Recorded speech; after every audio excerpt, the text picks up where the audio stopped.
ప్రియులారా, 1982 సంవత్సరంలో అర్జెంటీనా దేశంలో ఒక భార్యాభర్తలు ఉన్నారు. వాళ్ళు అప్పుడు దాకా ఉద్యోగం చేశారు, చాలా ధనవంతులు, డబ్బున్నటువంటి వాళ్ళు. సో రిటైర్మెంట్ దగ్గరకు వచ్చారు, రిటైర్మెంట్ చేయడానికి వచ్చారు. ఆ సమయంలో వాళ్ళు అనుకున్నారు, ప్రపంచంలో ఎక్కడైతే ప్రశాంతంగా శాంతిగా ఉంటుందో అక్కడికి వెళ్ళి మనం బ్రతుకుదాం అనుకున్నారు. They wanted to go to a place where there will be totally only peace. Okay, అక్కడికి వెళ్ళి అక్కడ బ్రతుకుదాం అనుకున్నారు. ఇక ఇద్దరు కూడా వెతికారు. చివరికి వాళ్ళు ఒక ఐలాండ్ని కనుగొన్నారు, ఒక ద్వీపాన్ని కనుగొన్నారు. దాని పేరు ఏంటంటే ఫాక్లాండ్స్. ఆ ద్వీపం పేరు జరిగిందే చెప్తున్నానండి, ఇట్స్ ఏ రియల్ ఇన్సిడెంట్, జరిగినటువంటి వాస్తవం అండి. ఫాక్లాండ్స్ అనేటువంటి ఆ యొక్క ఐలాండ్స్ ద్వీపాన్ని కనుగొన్నారు. అక్కడికి వెళ్ళి చక్కగా ఇల్లు కట్టుకున్నారు. 1982 సంవత్సరంలో చక్కగా ఇల్లు కట్టుకొని జీవించటం ప్రారంభించారు.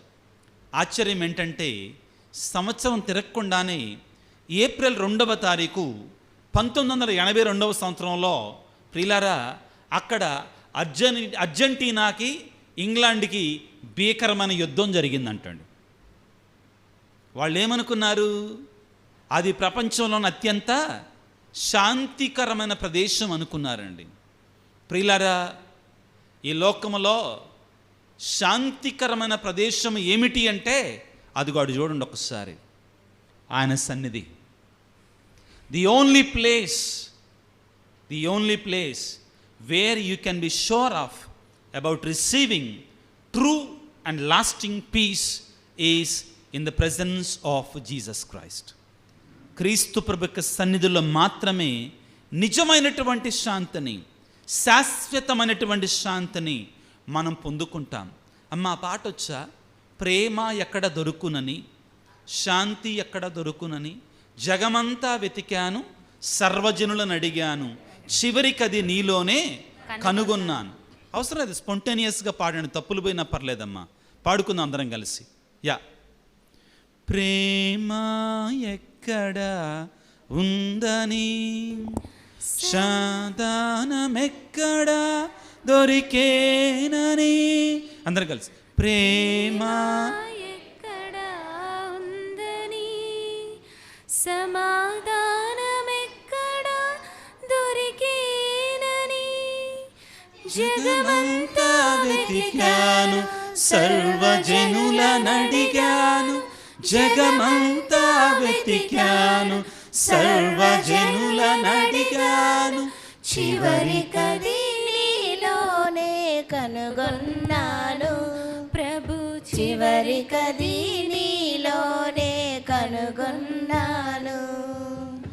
ఎంత మంచి దేవుడవయ్యా యేసయ్యా, చింతలన్నీ తీరునయ్యా నిన్ను చేరినా. ఎంత మంచి దేవుడవయ్యా యేసయ్యా, చింతలన్నీ తీరునయ్యా నిన్ను చేరినా. ప్రియులారా, ఇదిగో నిజమైన శాంతి సమాధానాన్ని మనం ఆ ప్రభు సన్నిధిలోనే దొరుకుతుందని మనం గుర్తుంచుకుందాం. దీన్ని మనం విశ్వసించాలి. ఇది నమ్మకపోతే ప్రయోజనం లేదు. నేను మీకు 10 రూపాయలు ఇవ్వాలనుకో, నా దగ్గర ముందు 10 రూపాయలు ఉండాలిగా, అంతేగా? నా దగ్గర 10 రూపాయలు లేకుండా ఇవ్వగలనా సెల్వీ సిస్టర్? ఇవ్వగలరా? లేకుండా ఇవ్వలేరు. ఉంటే ఇస్తారు, అంతే కదా? ప్రియులారా, అదేవిధంగా శాంతి ఉన్నటువంటి వాడే శాంతినివ్వగలడు. శాంతి లేనటువంటి వాడు ఏ విధంగా శాంతినిస్తాడు?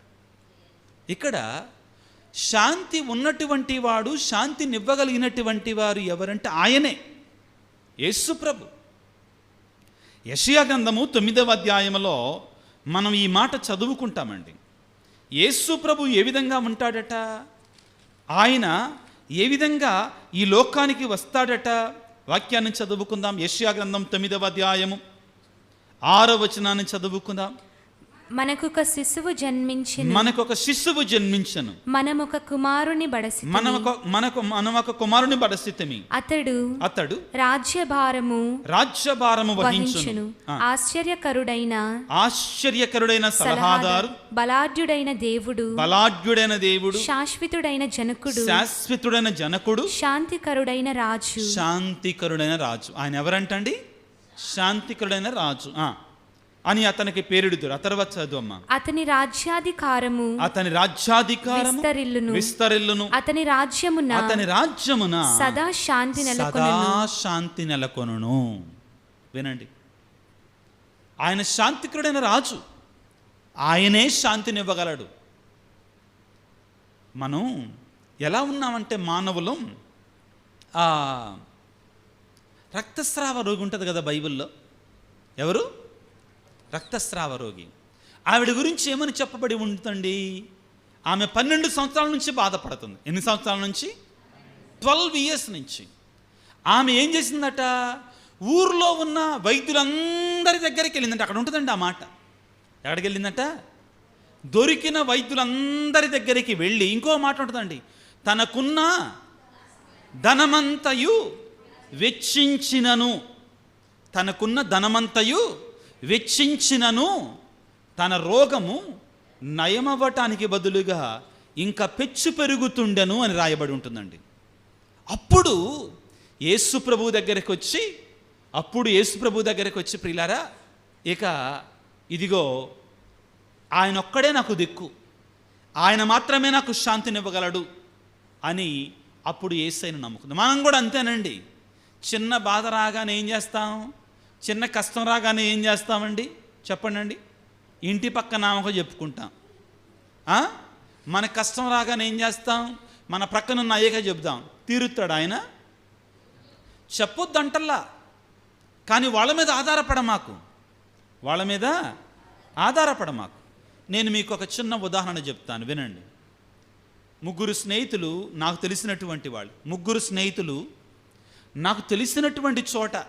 తెలిసినటువంటి చోట ఫాదర్, మేము కొంచెం షాప్ పెట్టుకుంటాం. ఏం పెట్టుకుంటారంట? షాప్ పెట్టుకుంటాం. కొద్దిగా ఒక మాట చెప్పండి, మీరు చెప్తే వాళ్ళు మాకు ఆ షాపుని ఇస్తారన్నారు. జరిగిన వాస్తవం అండి, అబద్ధం చెప్పట్లా. ఆ షాప్ పెట్టుకుంటాం, మీరు ఒక మాట చెప్పండి, మీకు తెలిసిన వాళ్ళు ఆ షాప్ మీకు ఇస్తారు అని చెప్పారు, మాకు ఇస్తారు అని చెప్పారు. సరే మంచే కదా వాళ్ళు అడిగేది, షాపే కదా అనుకుని ఒక మాట చెప్పాను. వాళ్ళు షాప్ ఇచ్చారు కూడా. ఈ 2-wheeler ఉంటుంది కదండి, దానికి స్పేర్ పార్ట్స్ షాప్ పెట్టుకున్నారు. అయితే నా దగ్గరకు వచ్చింది నాకు బాగా తెలిసిన వ్యక్తి. 1 సంవత్సరం ఆగిన తర్వాత నేను అన్నాను, ఏమై షాప్ ఎలా సాగుతుంది అన్నాను.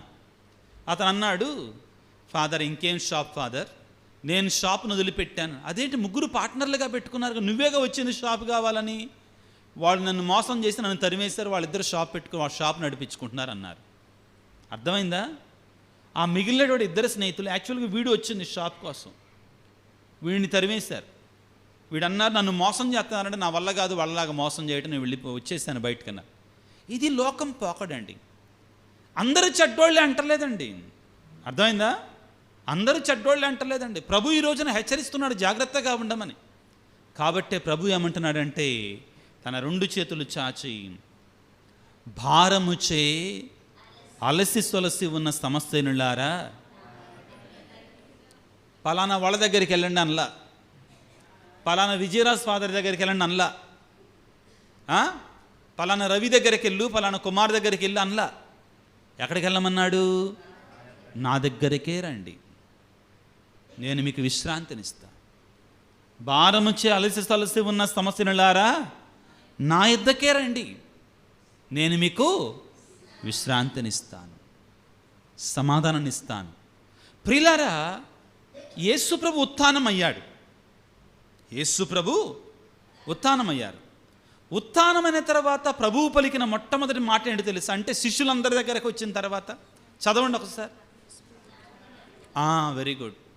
ఏమన్నాడు? మీకు శాంతి కలుగునుగా కాని పలుకుతున్నాడు. This is a blessing from the resurrected Jesus. The gift of peace is the blessing from the resurrected Jesus. ఉత్థాన క్రీస్తు నుండి ఆయన వాగ్దానం చేస్తున్న మొట్టమొదటి వరం ఏంటంటే, మీకు శాంతి కలుగునుగాక, సమాధానము కలుగునుగాక. మీకు తెలుసా ప్రియులారా, మీకు తెలుసా, మా పక్కన మన కార్మల్ నగర్లో విజువల్లీ ఛాలెంజ్డ్ చిల్డ్రన్ స్కూల్ ఒకటి ఉంది. అంటే దృష్టి లోపం ఉన్నటువంటి పిల్లలు, మనం అంధబాలలు అంటాం, అంధబాల బాలికలు, కళ్ళు లేనటువంటి పిల్లల, గుడ్డి పిల్లల, అంటే మీకు అర్థం కావడానికి ఆ పదం వాడుతున్నాను. బ్లైండ్ స్కూల్ ఉందండి.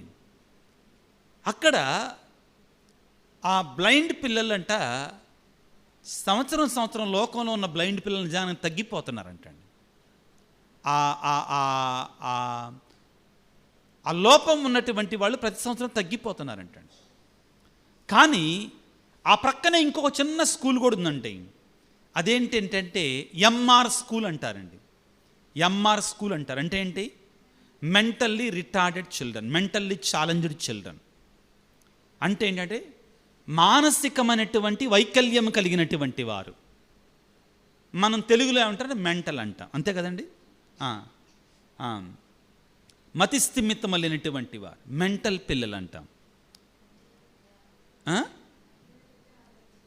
అమ్మా అదే చెప్పాను కదా, MR children, mentally retarded, mentally children, challenged children. ఏమంటున్నారంటే ఇప్పుడు డాక్టర్లు నిదానంగా ఈ శారీరకమైనటువంటి వ్యాధులు ఉన్నటువంటి వాళ్ళు తగ్గిపోతున్నారు, మానసికమైన వ్యాధులు ఉన్నటువంటి వాళ్ళు ఏమవుతున్నారు? పెరుగుతున్నారు. మనిషికి శాంతి లేదు. ఇది సత్యం అండి, ఇది నిజం,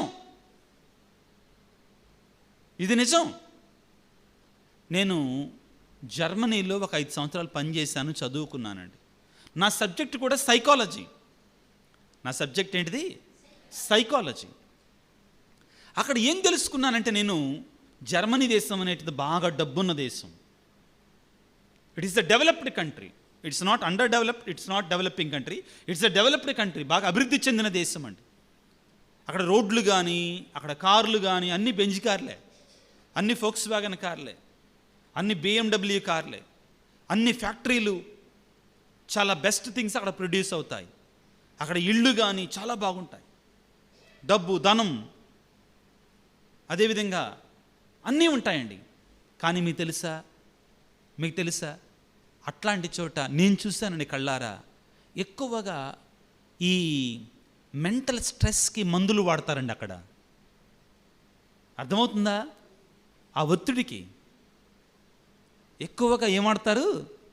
మందులు వాడితే అక్కడే. అంటే ఆ దేశం అట్లాంటి చోట ఏమి నేర్పిస్తుంది మనకి? This is the reality. We can't but accept the reality. This is the truth. ఎందుకని? ఏం జరుగుతుంది ఇక్కడ అంటే ప్రియులారా, నీ ధనం కావాలి మనందరికీ కూడా. We need money. అర్థమవుతుందా? నీకు నాకు అందరికి కావాలి. కానీ ధనమే నాకు సంతోషాన్ని ఇస్తుంది, ధనమే నాకు శాంతిని ఇస్తుంది, ధనమే నాకు అల్టీరియర్ అనుకుంటే నువ్వు మోసపోయినట్లే. అర్థమైందా? వినండి జాగ్రత్తగా, నేను ఇప్పుడు కొన్ని విషయాలు చెప్తా. ధనం మంచి ఇల్లు కడుతుంది, మంచి కుటుంబాన్ని ఇవ్వలేదు. అర్థమైందా? ఇల్లు వేరు, కుటుంబం వేరండి. ఇల్లు అంటే రాతితో సిమెంట్తో కట్టింది. కుటుంబం అంటే ఏంటి? పిల్లలు, భార్య, భర్త. ధనం నీకు బంగారపు ప్లేటు కొనుక్కునే డబ్బులు ఇస్తుంది, కానీ నీకు ఆకలి అయ్యేటువంటి స్థితిని ఇస్తుందా? తినటానికి కూడా యోగ్యం ఉండాలి. అర్థమైందా? కొంతమంది తినలేరు. బంగారు ప్లేటు కొనేటువంటి ఇస్తుంది, కానీ మంచి పరుపునిస్తుంది. ఏమిస్తుంది? పరుపు మెత్తగా ఉంటుంది, లక్షల రూపాయలు ఖరీదు అయినట్టు పరుపు. కానీ నిద్రను కొనుక్కోగలవా? నువ్వు కొనగలవా? ఈ విధంగా చాలా ఉన్నాయండి. సో ప్రభు అందుకే అంటున్నారండి ఈ రోజున, లోకం వల్ల నేను మీకు శాంతిని ఇవ్వను, నా శాంతినిస్తున్నాను, సమాధానాన్ని ఇస్తాను. కలవరపడకు. భయపడకు. ప్రియ దేవుని బిడ్డ, ఆయన దగ్గరికి వెళ్ళు, నన్ను నమ్ము, యేసును నమ్ము, ఆయన వద్దకు వెళ్ళు. ఈ లోకానికి ఆయన మాత్రమే శాంతి ప్రదాత, ఆయన మాత్రమే సమాధానాన్ని ఇస్తాడు. నీ బాధని, నీ కష్టాన్ని, నీ కన్నీటిని ప్రక్కనింటామక చెప్తే నీ ఎదురుగా అయ్యో అక్కాయ్ నీకు అంత బాధ వచ్చిందా, నీకు అంత కష్టం వచ్చిందా అని చెప్పి నోటి తిరగగానే దీనికి బాగా జరిగిందని సంకల బాదుకుంటారు. అట్లాంటి రోజులండి. అవును, ఇట్లాంటి వాళ్ళకి బాగా జరిగింది అనుకుంటా. ఇది లోకపోకడ. ప్రభు ఈ రోజున ప్రేమతో మనందరినీ పిలుస్తున్నాడు. రా నా దగ్గరికి రా, ఆయన్ని విడిచిపెట్ట మాకు, ఆయనను విడిచిపెట్ట మాకు.